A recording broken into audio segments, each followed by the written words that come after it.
Hey everybody, welcome. Happy Friday. The weekend is finally upon us. And you know how it is we like to do here in Inkarnate, we like to kick off the weekend with a little live stream. And today we're going to be focusing on showing users how to make objects appear underwater on their battle maps or their encounter maps with the fantasy battle map styles. Something that I see with a lot of people. They're asking, how is it that I make things appear underwater? So that's a good one. So we'll be covering that. I'm excited to get started on here. I've got a couple examples here so that people can kind of take a look at them. Here's one right here. You can see that there's elements underwater like these rocks and some rubble here, as well as like some cliff elements are underwater. You'll see that you have some some wood pile and stuff. It's all underwater. So we're going to be showing you pretty much how to do these kind of techniques. Hey, Typher Zero, glad that you're here. So this is just one example. This has also got some 2.0 on art on it as well, by the way. So we'll also show you stuff like this. You can see I've got like an underwater ruin here, a pillar. So you can easily make things appear underwater. You've got some grass that seems to be underwater here as well. We'll be showing you how to do all of that stuff. One last example. You can see many elements under the water, like some rubble, cliffs, rocks, all of those things. And then you can see that there's layering going on between some waves, white water waves, some glistening water, all that stuff. So we'll be covering how to layer your water and how to make things appear under the water instead of just making it blue, having waves on top of that and all that stuff, reflections, things like that. So we'll be covering that in today's stream here. I'm going to go ahead and just create a new map. We're going to go to Fantasy Battlemaps. And I'm just going to choose the Ultra 4K. Just try to remember that if you don't have a very, high performance machine, 4K might be a little taxing for your device. So just switch down to a 2 or 3K editing resolution if you find that to be kind of problematic, okay? Yo, what's up, Joshy Neurotic? Glad that you're here, by the way. So we're going to go ahead and I'm going to show you how I don't want to just like open up a map and just kind of point out everything. I want to build from the ground up. So you kind of see my approach and my method of like, how do I apply things to look underwater? How do I make things look above the water and under the water? Now, like with any map, what I like to do is I like to create the terrain first. And when it comes with the terrain, and then you kind of build from the ground up. And what's really, really helpful is that having a map that's just completely under the water will look kind of odd. It's always nice to have some kind of contrast, meaning that maybe you should have both the land and the water in your map. And that way you have a nice contrast between land and water. And then, of course, on the water part, the water elements have some elements like a wall or a rock or a log or something floating above the water. So it's contrasts that kind of make things pop out more. So what I'll do first is I'll create some landscape that I want. And what I normally do when I'm creating land, especially if I'm going to be using something like cliffs, is I'll use the shape tool. I'm going to choose a stroke option that I want, and then I'll choose a cliff. And what we'll do is I'm going to showcase some of the cool art that we have that's coming up with 2.0. And so if I go into Fantasy Battlemaps here, and you can just click this little arrow, it'll go into a drop down, and you can kind of see everything here. There's a new terrain additions here, and in that terrain additions are these beautiful cliffs right here. And I'll go ahead and show names so you can kind of see them. You've got like mossy, jagged cliffs. You've got more jagged, frozen jagged. So you have these different types of cliffs here, and these work really, really well. And I think what I'll do is I'll go ahead and use this mossy cliff right here. That, and then I'm going to choose a fill, and I'm going to choose a clipping mask for the fill. Now, clipping mask is just going to pick up whatever is on the FG layer. That's anything made with the add mode of that mask tool. When you go to the mask tool, you'll see that there's an add and a subtract. Okay, so the clipping mask is going to pick up whatever is on the add mode or the FG layer, okay? And then I'm just going to go ahead and either use a pen or the free draw to kind of create a little bit of land. And I think what I'll do is, I've kind of noticed with cliffs that freehand can look kind of odd, but because there's so many like jagged artifacts on a cliff, it's okay to use the pen because there will be straight lines. But what I want to do is I want to create some landscape. So I'll just go like this.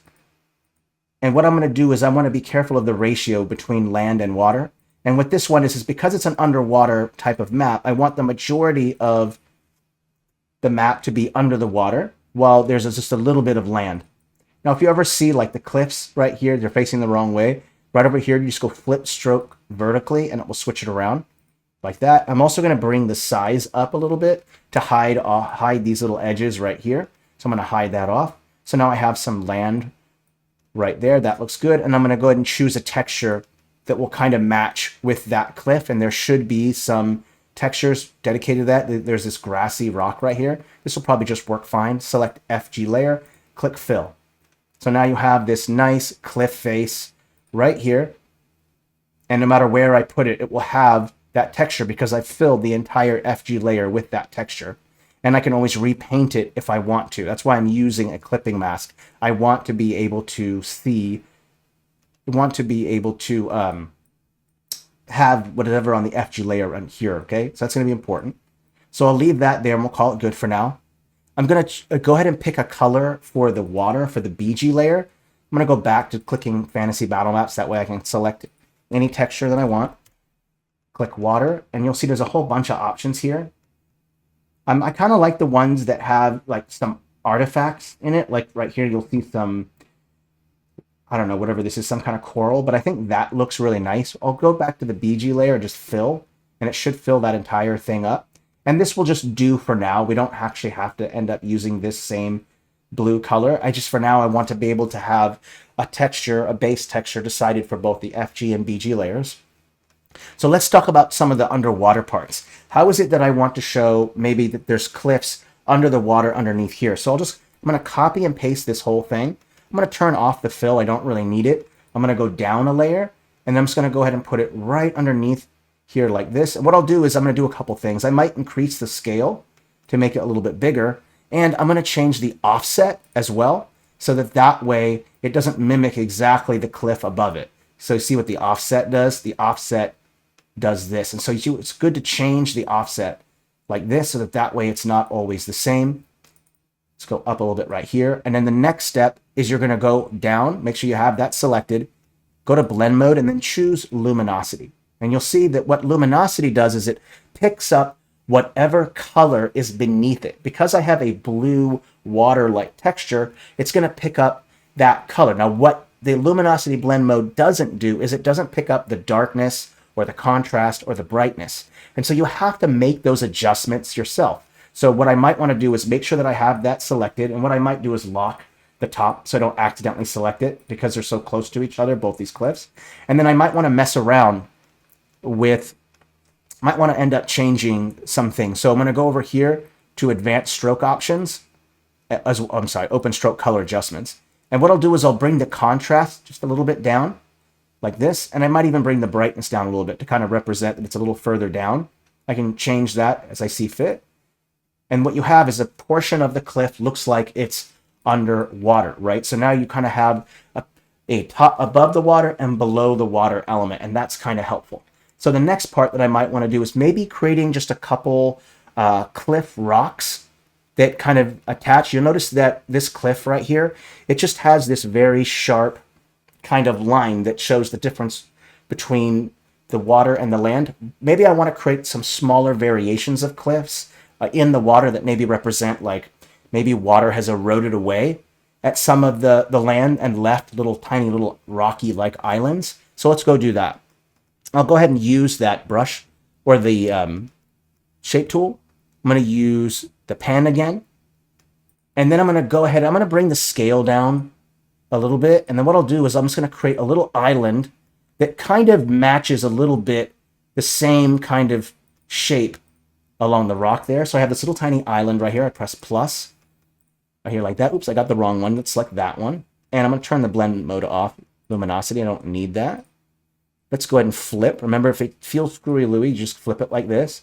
Let's bring the stroke back down. Let's get that fill up and going. There we go. So we have this nice little piece here. Let's make it a little bit smaller like this. I think that looks about right. And then we're going to copy and paste that.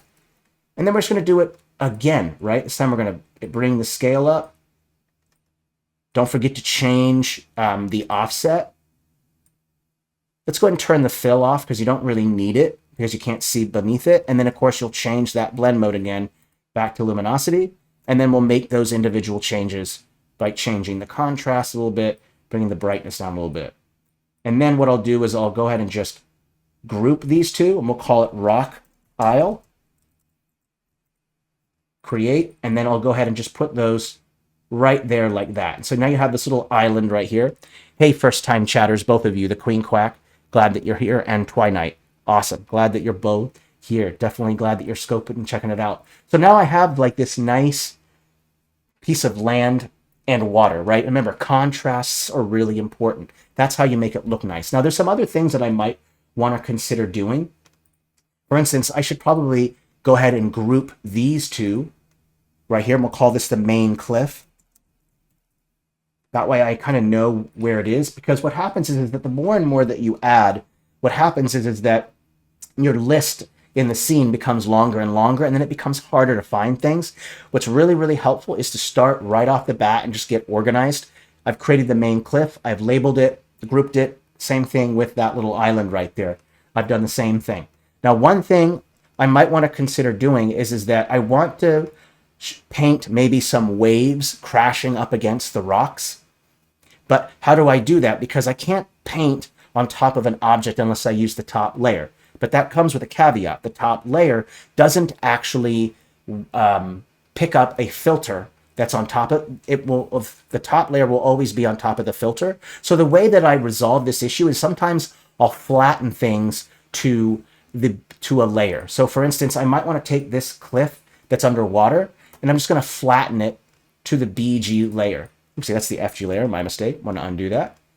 Use a little, when you select it, there's a little hamburger menu. You're going to see in the list, there's a flatten option, second to the last option, and you're going to go flatten to BG. Now, just so you know, what flatten means is that it bakes it into that layer, and it means it's no longer editable. I can't edit anymore. Notice that the only object that shows in the group now is that mossy cliff that's above the water and not below. It's because I've flattened it. And because it's flattened, I can now paint on top of it. Now, just a kind of another caveat about flattening is that make sure that you've done most of your stamp work first before you start flattening things, because once you start getting to the painting, you might have to redo stamps that are underwater because of maybe a painting error that you you might have made or whatever. And so it's always best to get all of your stamp work usually done first before you start flattening things. Just know that if you do make a mistake, it's okay. You can always just copy and paste that cliff and then just put it a layer below and then flatten it again. Okay, but whatever texturing you've done on that, you'll have to redo. So there's that little caveat when working with flattening, okay? So I'm going to do that same thing to this island right here. I want to take that mossy cliff beneath, go to that hamburger menu, and then I'm going to go to flatten and flatten to BG. Again, it disappears. It's now baked into that BG layer. So now that I have that, that works out great. I'm going to quickly just save this. I know I'm only at 15 changes, but it's the initial save. And I'm just going to label it underwater. Okay, we'll let this save, and then I'm going to be showing you some painting, and then we'll be adding a whole bunch of more stamps, and we'll show you how to make other things look underwater using pretty much the same technique of flattening and things like that. So we'll let this save, and then we'll move on to that. So the way that I approach painting is that I'm going to use this logic of contrast. Contrast really makes things pop out, right? For instance, a good example of contrast is the lightest light against the darkest dark. When water comes into contact with land, there's usually like a little bit of white along the edge there. You see that in a lot of maps where there's like a white edge along there.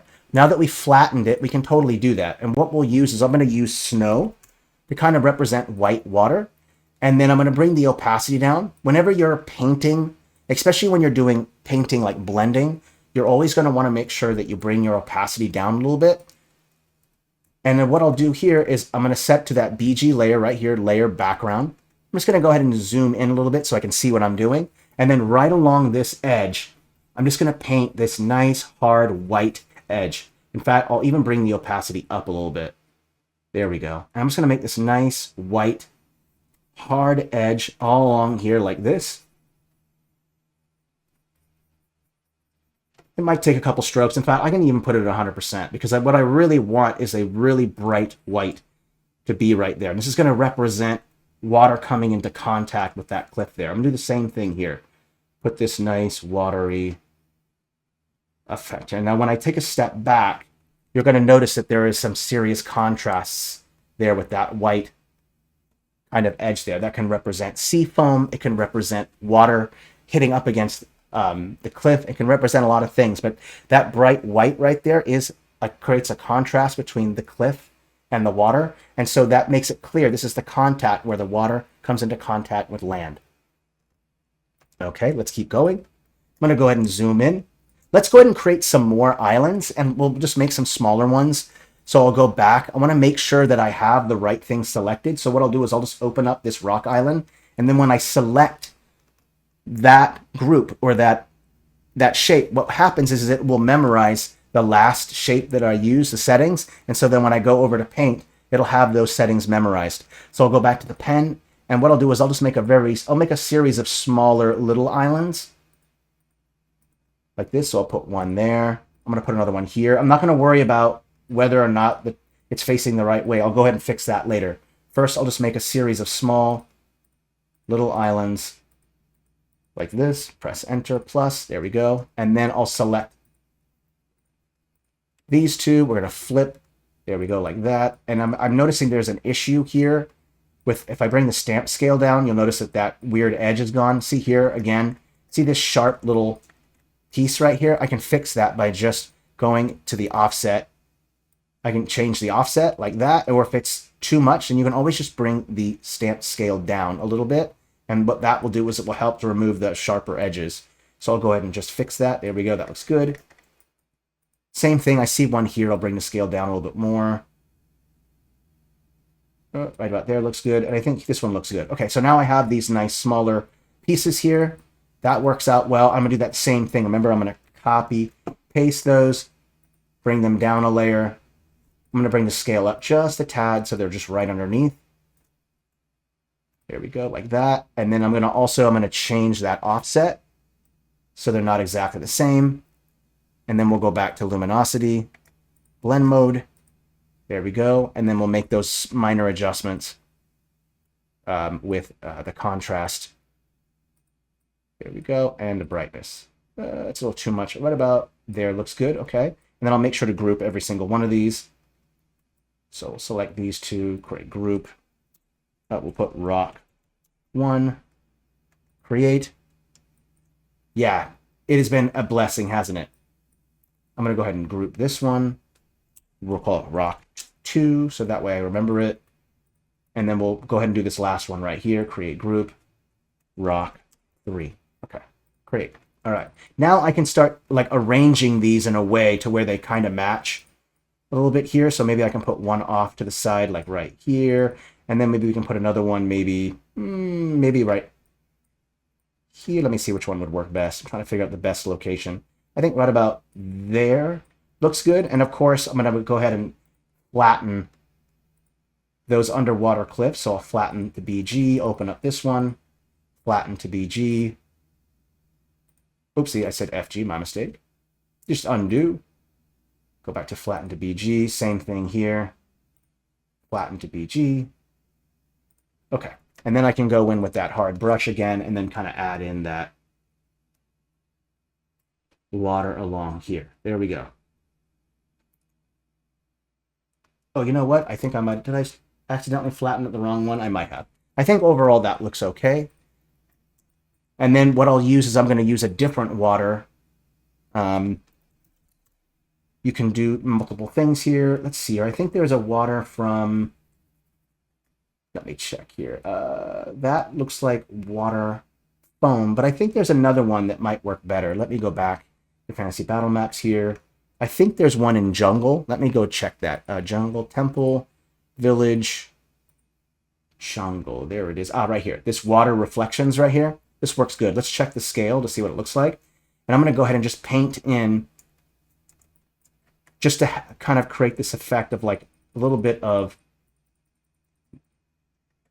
some reflections in the water. I'm going to place it along here, just kind of single clicking with my mouse. I'm not using a pen here. And then I'm just going to have this kind of reflecty, wavy water be more in the shallow area. So right here, you have some shallow water here, and then we'll create some deeper water the further away you get from here. And I'm at 130 changes, so I'm going to quickly save. And then we'll let that save. And then from there, we'll continue adding more things underwater. Like maybe we want to add some rubble, like we need to show erosion. Maybe there's some things that sunk underwater, like a structure. Like maybe we want to create a ruin that collapsed under the water. We might want to connect the islands with some bridges or logs. Maybe we want to have one of the bridges or logs collapse and some of it fell in the water. So we want to show all of those things. Erosion, things falling in the water, all of that stuff is helpful. And we'll also show you how we make some things appear above the water and below the water. Because right now, we do kind of have some of that with showing these rocks. But what we don't have is like, what happens if I have like a log that's half in the water and half on the rock? And we'll show you how to do that as well. Okay, I think overall this is a good start. We're going to want to keep going here. All right, let's go ahead and let's connect some of these rocks. We'll use either logs or a rope bridge. Any of those things work. You could use like a fallen tree. We could use like a dock. I mean, whatever it might be. Let me go into the line tool here. We'll open up the catalog. I'm going to close this. Go back to battle maps, and we'll kind of look. You can see all the kind of options that we have here. There's a lot of different things you can do with the line tool. As the Queen Quack 1 was saying, it's a godsend to have the line and shape tools. Really makes life a lot easier. We could do fun things like we could even make like a staircase that kind of leads up. We could do all kinds of interesting things here. Let's go with, I think, maybe a log or a tree. And I think there's a nice log right here. This one right here is a nice one. We can have that like maybe leaning up against right here. I don't really like that reddish color. I'll change the hue just a little bit to give it more of that brownish color. I think that looks good. And there's a bigger gap. There's a shorter gap. I could put it right here.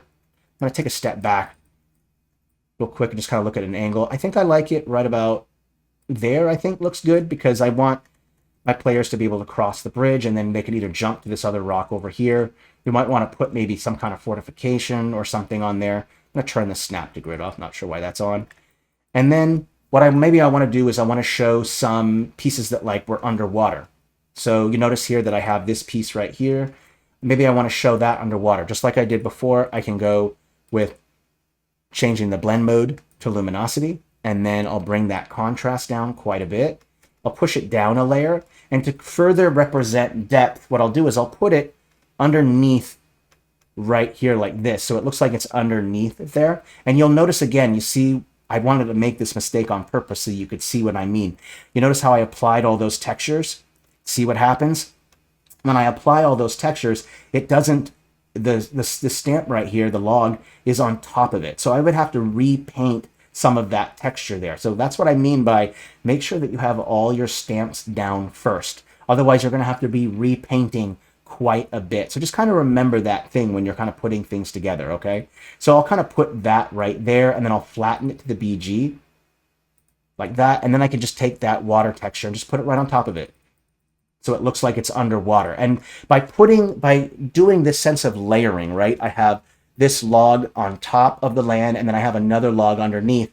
That's what creates this sense of depth, is overlapping. Like if I wanted to create even more depth, then maybe I wanted to put some moss or some vines growing on top of the log, continuing to build upward. That's a big trick to depth, and it applies in water as well, right?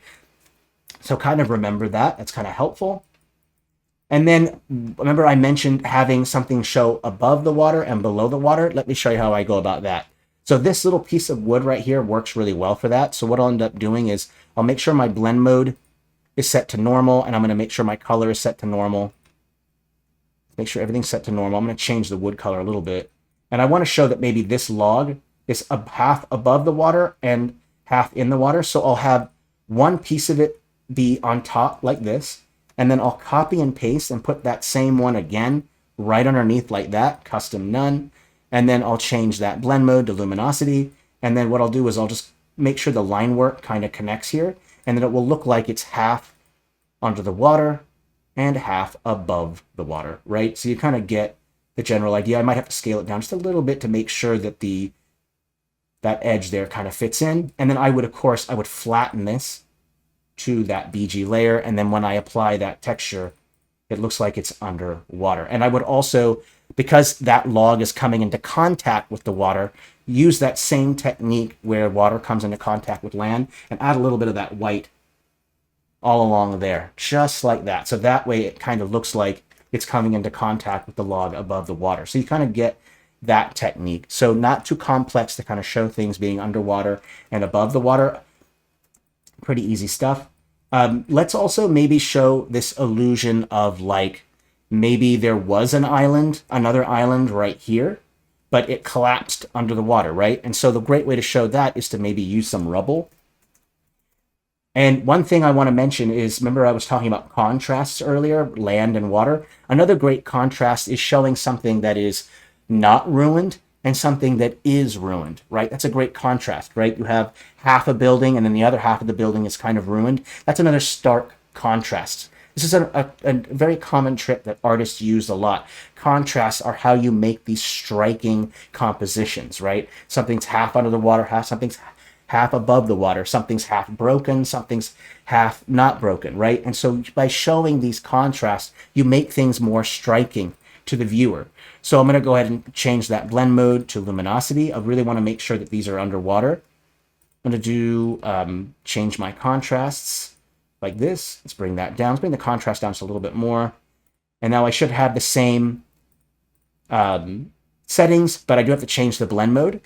And what I'll do is I'll create a series of rubble that's like this.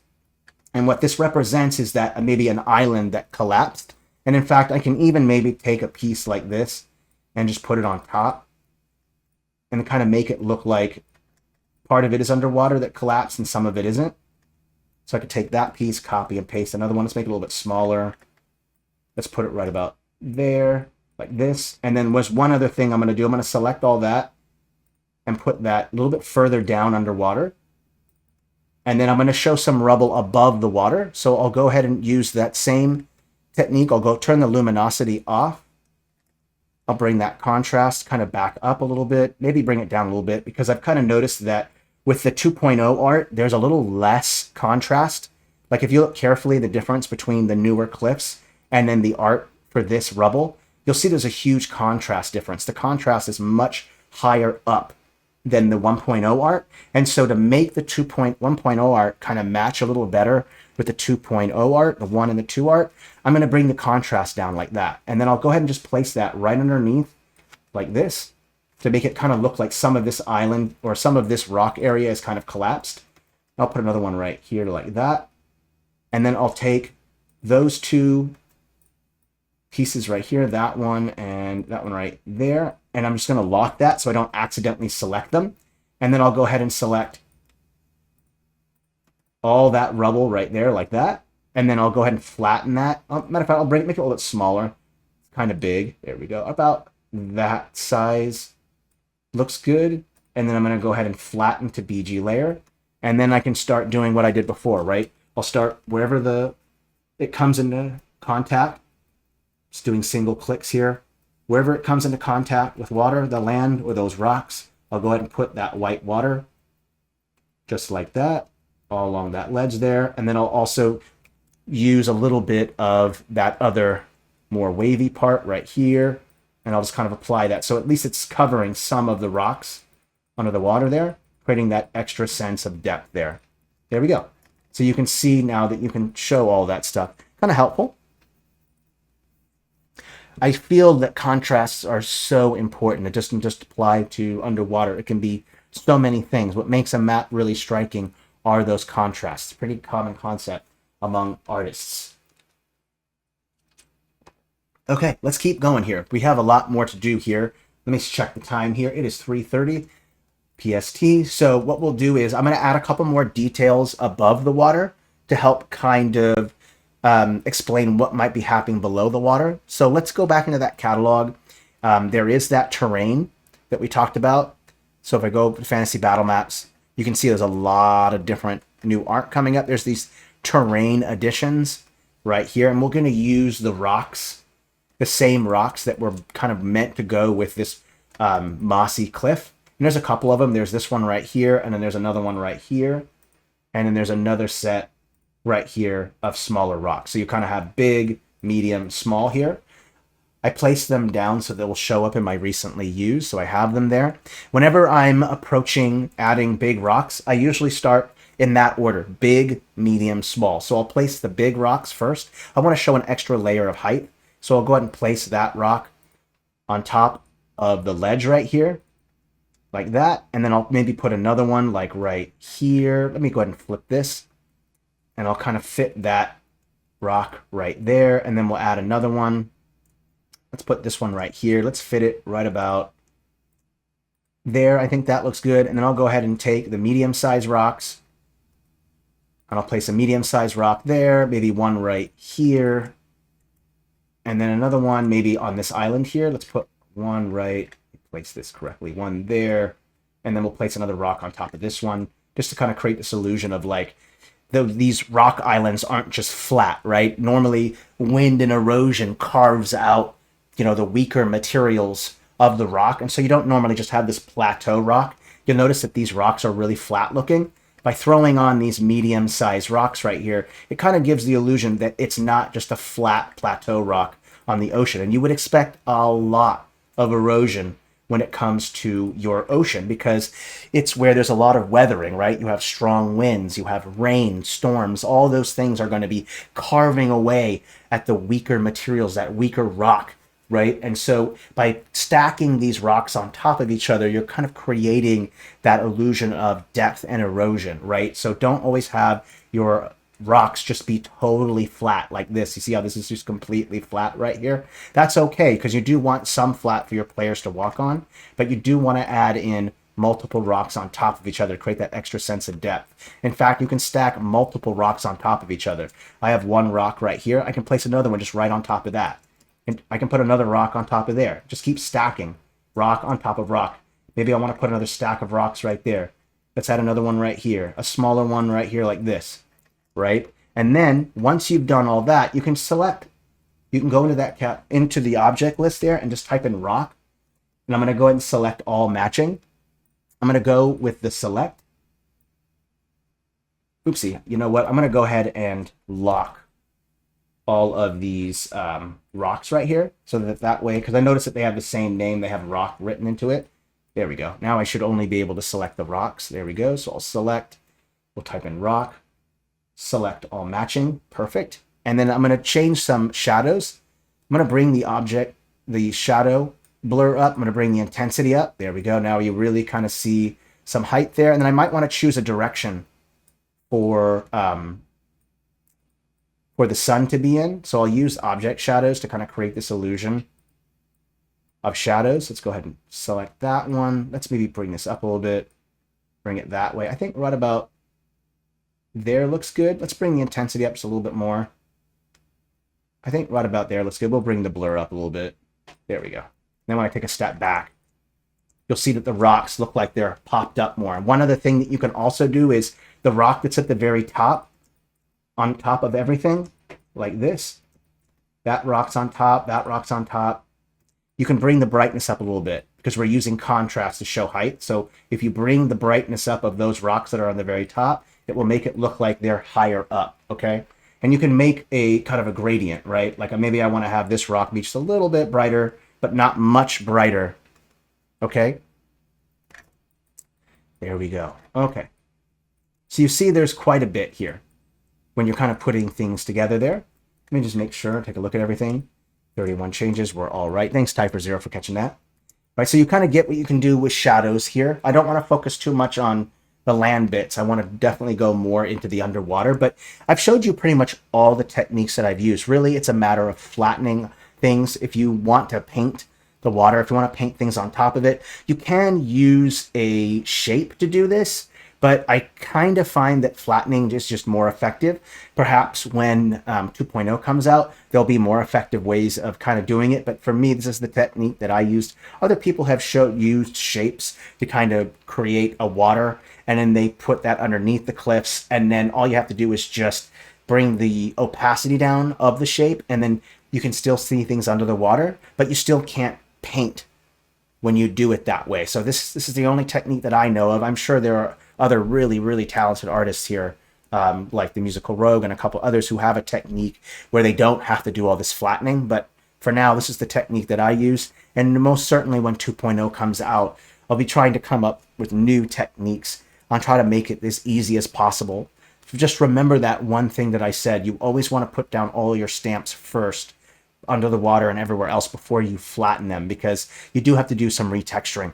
Right now, it's not so bad because most of the textures that I'm using are alphas. So it's not like I'm erasing away the stuff that I'm flattening under the water, okay? Kind of keep that in mind here. So let's just keep kind of going. I want to show other things that are in the water. I'll show you some kind of interesting techniques. You can also, let me unlock everything. You can take, for instance, this rock right here, and you can go ahead into the shape. And I'm going to go ahead and select Advanced Stroke Options. I'm going to go to Shadow. And what I'm going to do is I'm going to choose white, have a white shadow. And this is going to further this idea that there is like this white water right here. So I'll go ahead and bring that blur down. That's about there. I'm going to take a step back, and you'll see the difference with and without, right? See how you have that nice hard white line? Well, I'm going to do that same thing to every single one of those. So I'll grab this.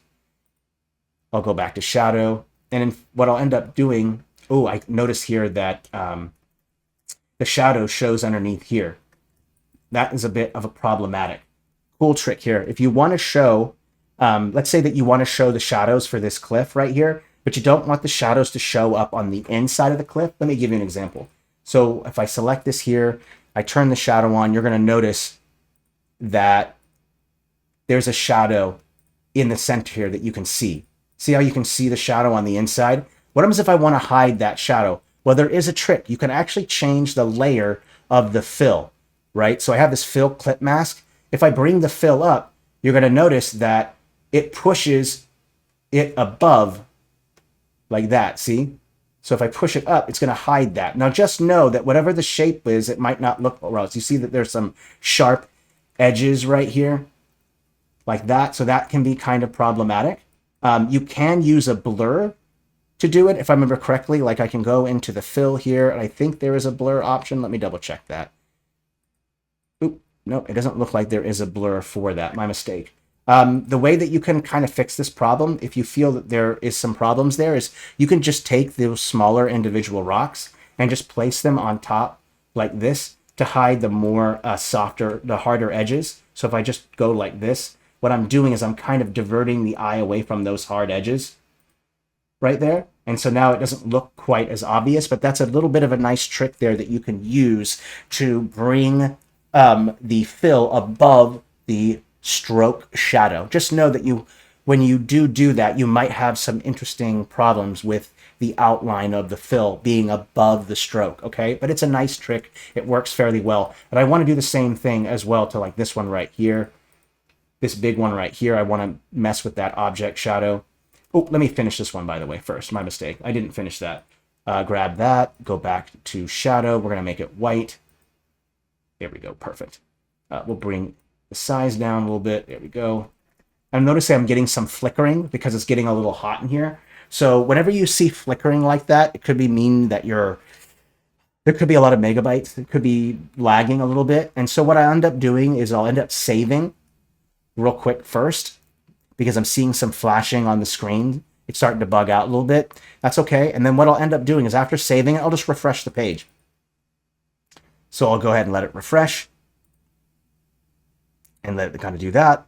And then once it's reopened, then we'll continue adding in that thick white line. You could also just paint it. But one thing I like to do is I like to not do the painting, right? Sometimes it's nice just to have the object shadow do the work for you. So same thing here. I might have to bring up the shadow. Let me check real quick. Let me go over to this. See, it kind of flickered a little bit. It's because it's hot. It's really hot in here. It's like 80 degrees in my office right now. And let's go ahead and we'll bring that in white color. I'll bring the intensity up. There we go. We'll bring that intensity quite a bit up. Let me just check to see. Nope, it looks like you can't see the white on the outside. Great. Same thing here. I'll go ahead and bring that shadow in. And you can see that you can see the shadow there. So I will have to bring up the fill offset layer. There we go. Bring that up. And you do notice that it looks funky. So the way to hide that is we'll just take a bigger rock like this and just put it right on top of it just to hide that. Boom, there you go. Easy peasy. And then I can go back in here. We'll open up this rock again and we'll get that shadow working properly here. Okay, let's go ahead and open up the rock, open up the shape. Shadow, we're going to go with white. There we go. I'll bring the intensity up. There we go. Okay. And then I'll go ahead and push this, remove that. I don't really need that there. In fact, I'll undo that and I'll put that right there on top of there. That'll work out just fine. There we go. And then I can go ahead and take all of these rubble piles right here. Now you see I have 2 rubble piles. What I can do here is I can use an object. I can use a layer shadow because I don't want the rocks to overlap each other. Check this out. So you'll notice that when I choose an object shadow for these, let me choose white. And you're going to notice that the shadows overlap each other. You see how that doesn't really work that well? But because I flattened the stamps underneath of it, I can just use a layer shadow. So if I go click layer shadow, and then I can go ahead and change the layer shadow to this white color, and then I can go ahead and just change it to where it's centered. Bring the blur up, bring the intensity up. There we go. And I can use the object shadow to kind of do my dirty work here. There we go. So now you can see that there is some serious connection there. What I want to do also is I want to take maybe that main cliff, and I want to do the same thing. I'm going to use an object shadow, and you can also change the direction of the object shadow. So if I go to shadow here, you can see the shadow on the inside of the cliff. We don't have to actually change, bring the fill up. All you have to do is just change the direction of the shadow. So if I go in over here like this, choose white as my shadow, like that, you see the white is on the outside. I'm just going to change the horizontal offset to where the shadow goes all the way into here. So now I can go ahead and change it like this, and now it doesn't really get in the way because I've changed the offset. See what happens if I bring it back this way? You see the shadow on the left side.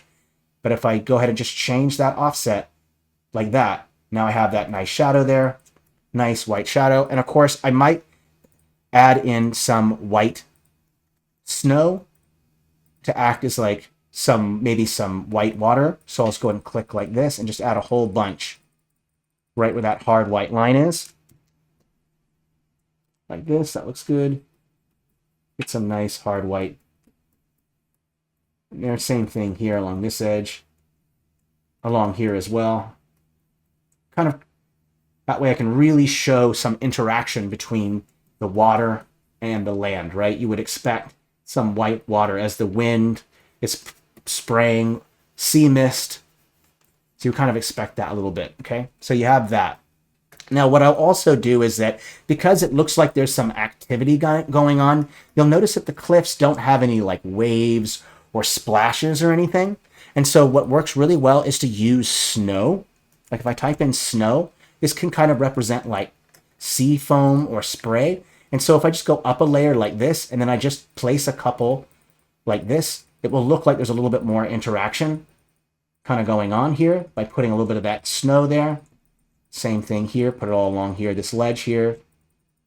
Maybe going up against here, along this edge right here, especially on the right side of the rocks, because maybe I want waves kind of going and slamming up against here. So especially on that right side there, I'm going to put a lot of that snow. And it's going to kind of, again, represents like sea foam or waves kind of crashing up against it. Let's also put some up above here and even up here a little bit. There we go. A lot of changes there, 190, so let's quickly save it. So you see there's a lot of stuff that you can kind of do. Making a underwater element is not complex. Just remember that trick that I taught you. You always want to make sure that you put in most of your stamps down first. And you notice that how there was an error right there, up in the right corner, you see there's a connection error. Don't panic when that happens. Just wait a few moments and then try saving again, and it will mostly work.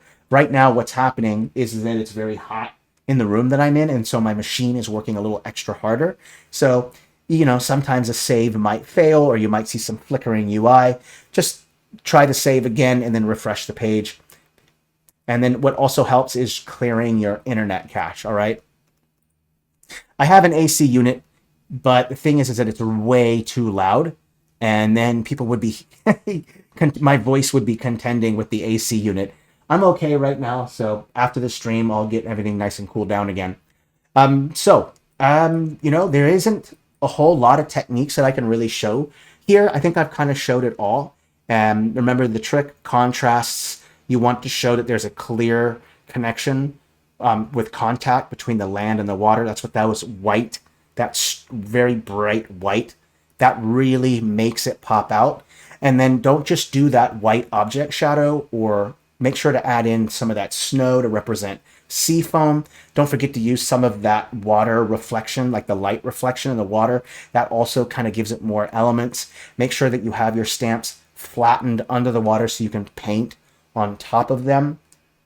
Other tricks is, don't forget, you also want to use some of that snow, so that way you can also have some of that white water, some of that sea foam, some of that mist also clashing up against the rocks, as you would expect. The other thing that you can do with contact is you can use clouds to kind of represent like a more mist form.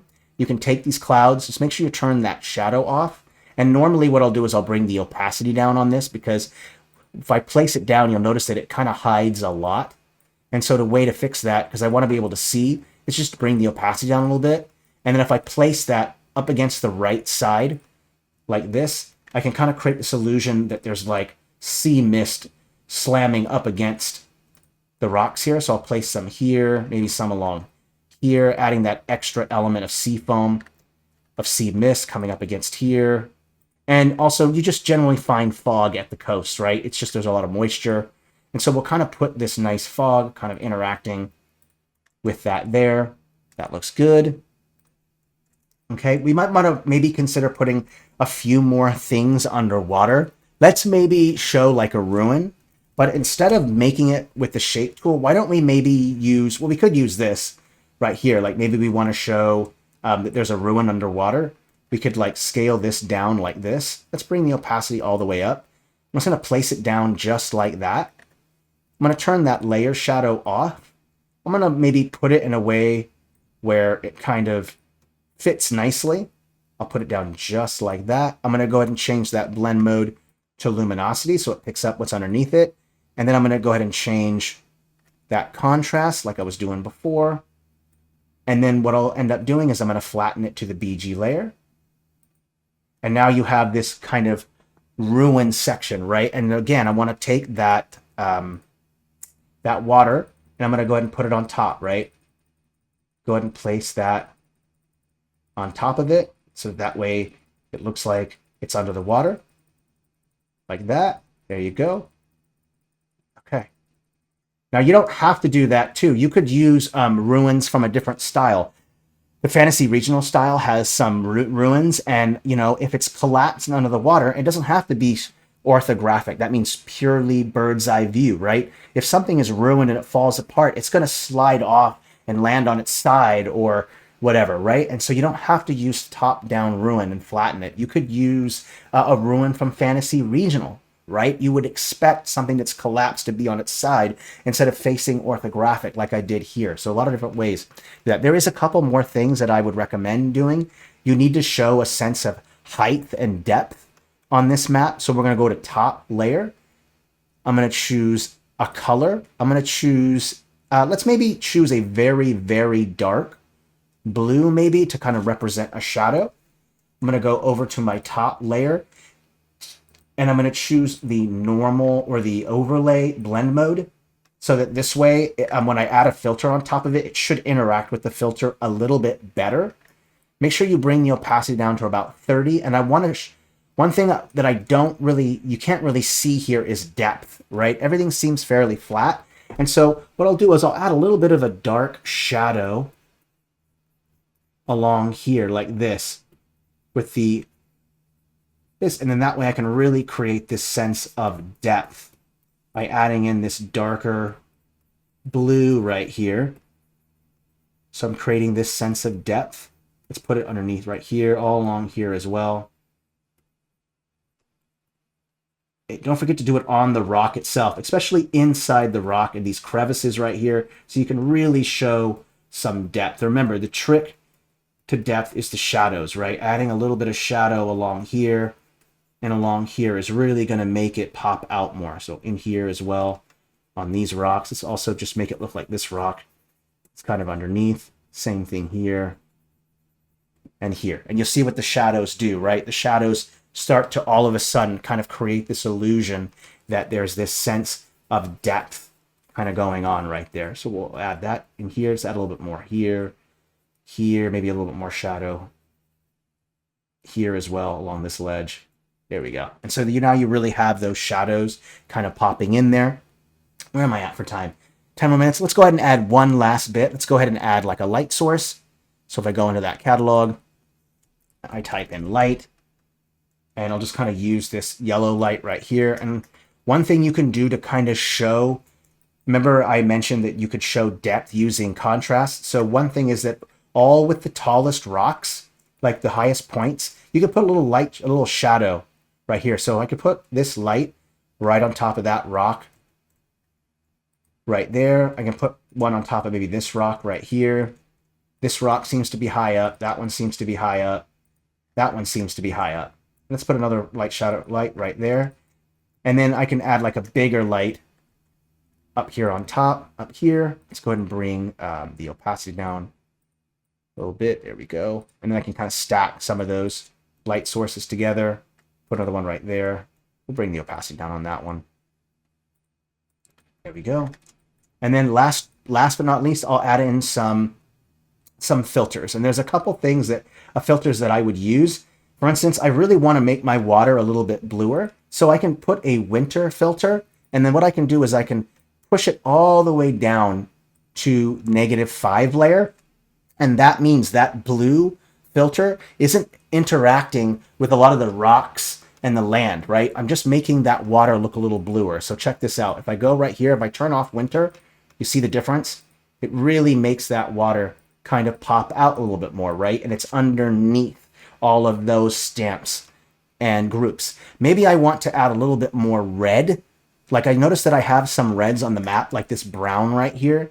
That works really well. Whenever you have browns on a map, you can make those browns pop a little bit more by adding a red sky filter. So I'll go ahead and add this red sky filter. I'll turn it all the way off so you can kind of see real quick. Let me turn it all the way down. You kind of look at it. And if I bring that filter up a little bit, it will start to add a little bit more red. And that kind of really complements some of that wood there. And in fact, I should add a little bit more wood. If I'm going to have a red filter, then I should probably add in some more rubble. For instance, I have these nice pieces of wood right here that fell apart. It doesn't hurt to maybe kind of get these to kind of match with that same kind of brown that I have from those logs. Oh wow, it is so laggy from the heat. But let's put some more reds in there. So I'll put like maybe a broken piece right here like that, and then maybe I'll have a bigger pile. Kind of be I can maybe put that. Let's maybe put that under the water. Actually, let's do that. Let's go custom none. Let's go with normal blend mode luminosity. Bring that contrast down. There we go. Bring that contrast down even more. Bring the brightness up. There we go. Bring the brightness up a little bit more. There we go. So you can kind of see that wood that looks like it's underwater. Let's maybe have it look like it's kind of falling apart right there. And then I'll go ahead and just flatten that to the BG. There you go. And then I can go ahead and take that same texture that I used before, this texture right here, just kind of put that on top of it again. Luckily, a lot of this stuff is alpha texture, so that way it's not too much work to retexture. I'll go ahead and save that, and I think I will call that good. I think you guys get the general techniques, right? Pretty simple stuff. I think it's easy to overcomplicate it because, you're like, well, what are all the magical steps that I have to do? And really, it's not complex. It's just luminosity blend mode, make the adjustments with the contrast and brightness as need be, and then also you can... Oops, sorry, I lost my train of thought there. I was looking at something, a mistake that I made. Let me look at the time. Oh, there is one more thing that you can do, by the way, and that is you can use a blur filter to make some of the things underwater look like they're blurred. And what a blur underwater will do is it will make the things above the water be into more focus. And that is another trick of contrast, right? If something is in focus, if something is blurred, if something else is in focus, that will create this stark contrast. So let's do that as well. One last little trick. We'll use that blur. Notice how it's every single thing is affected, but if I bring it down a layer like that, it's right below, and I'll change that blur size. Let's bring all the way down to 0. Whenever I do a blur under the water, I generally bring it down. I don't have a very strong blur, but let's just zoom in so you can take a look at it. Let's bring the blur up 1. I'm not seeing a lot of blur yet. Let me go up to 1. Keep going. A little bit more. There we go. Now I have a little bit more blur there. I think that looks good. Maybe 2.5. There we go. And now that the things under the water are blurred, the things that are above the water are in focus. Okay, so another nice trick. Now there is something that I want to mention about this trick. It won't work if this cliff right here and these rocks right here, if you just filled it in with the add mode of the mask tool with the mask tool, what will happen is that it will also blur the FG layer. Okay, so what you have to do is when you make like a rock island like this or a cliff face, you'll have to use the shape tool and a clipping mask fill, because the blur unfortunately affects the FG and the BEG layers. So the way that I made sure the blur didn't affect the top of the land was using a clipping mask, so that way the clipping mask is above the blur filter. So that one little caveat, just remember that when you do want to have blurred things underwater, things do need to be flattened so that way the blur will affect it, or it needs to be below the blur filter, right? And, excuse me, sorry. Just remember that one kind of caveat. Okay, you do want to make sure that the land parts are filled in with a clipping mask.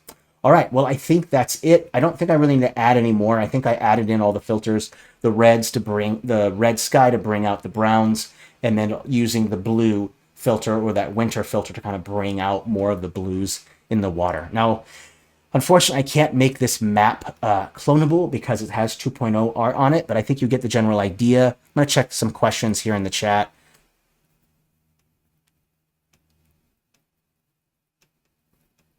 You know, that's a good question. I actually wouldn't know, and I actually don't know. Even if I did have an idea, I don't know how to explain it well enough, and I don't know if I have a technique for it. But what you should do is reach out to me, Joshi Neurotic, over on Discord, and then ask that question, and maybe you can even just ping me there and then kind of give me an idea of what you mean, because I don't fully understand the question either, and I don't want to talk out of my ass.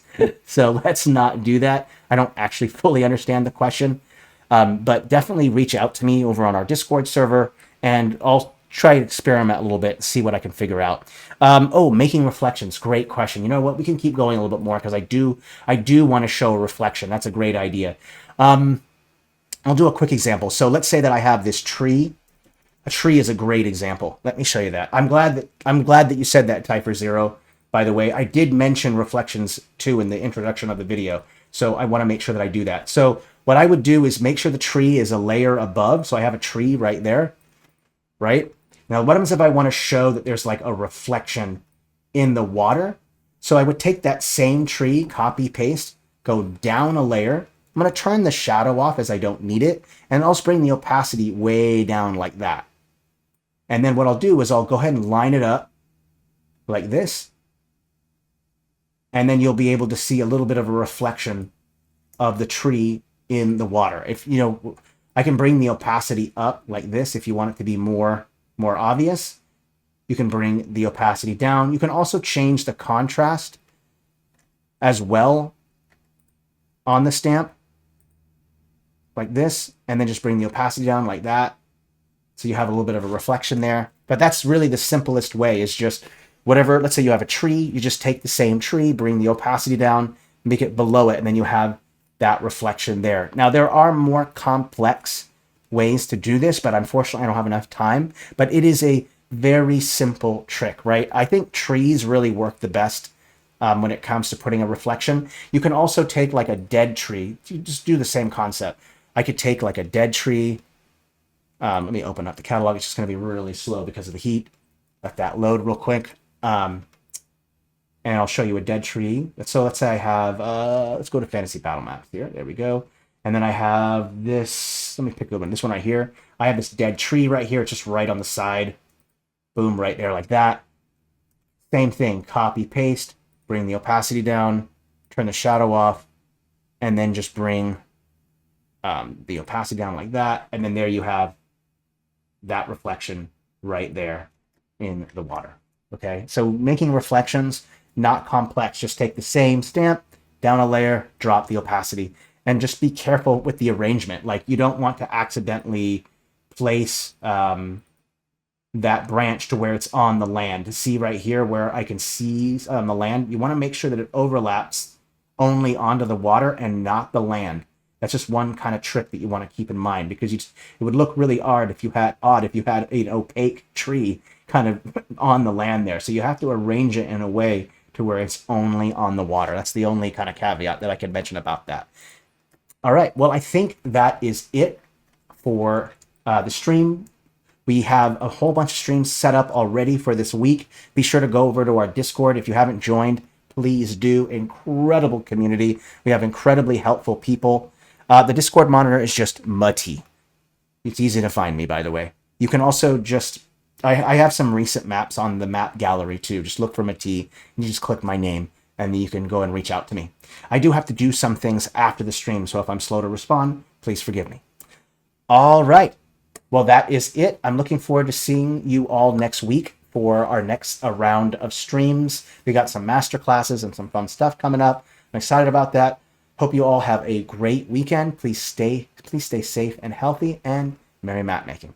See you, everyone. Take care now.